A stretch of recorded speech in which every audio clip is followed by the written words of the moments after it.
Hi there, Galen here, design team member for Unity Stamp Company. Today I'm sharing a Unity kit called A Little Mousy, A Will Away, and Holly Jolly Critters. And I'm going to show you a technique using minimal Copic coloring. You can use any kind of markers, but I chose Copics, and I just add a tiny bit of coloring. I'm using a cute little mouse and the wreath, and I'm using repeat stamping with the flowers.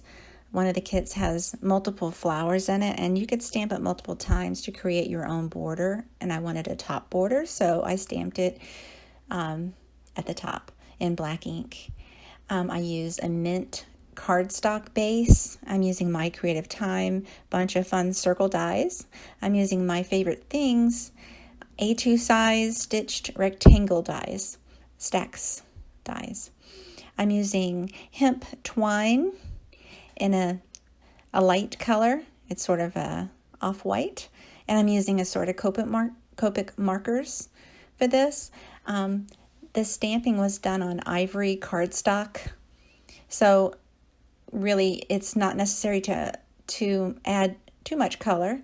So I just chose a small image like this mouse to add a little bit of Copic marker layers from light to dark for the mouse and for the balloon. Here are the colors I used. If you want to repeat it, you can use any markers, color pencils, or watercolor, just so long as your ink is compatible with whatever color medium you're using. So I stamped on Copic-friendly ink with Copic-friendly ink.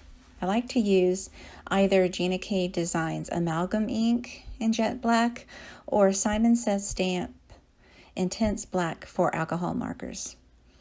And so once that's dried and set, you can go ahead and begin your coloring.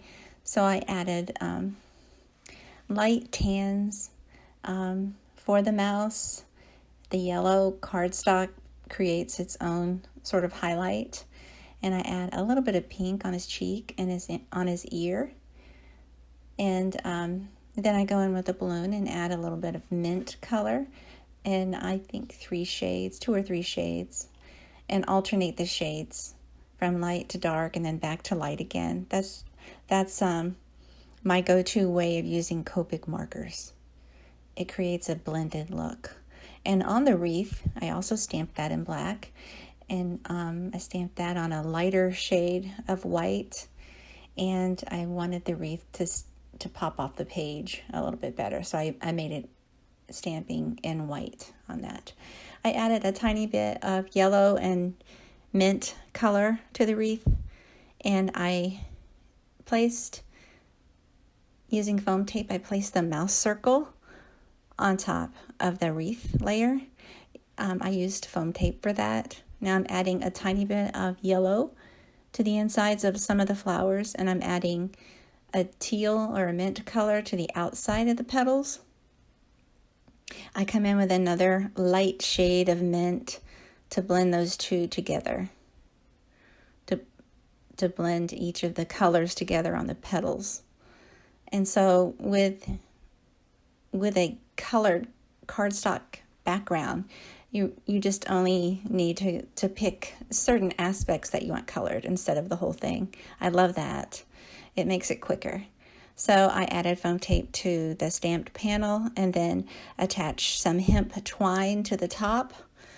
To finish, I layered the circle onto the floral panel, and that's it. I hope you like this. Thanks so much for watching, and take a moment to subscribe to my YouTube. Thank you very much. Have a good day.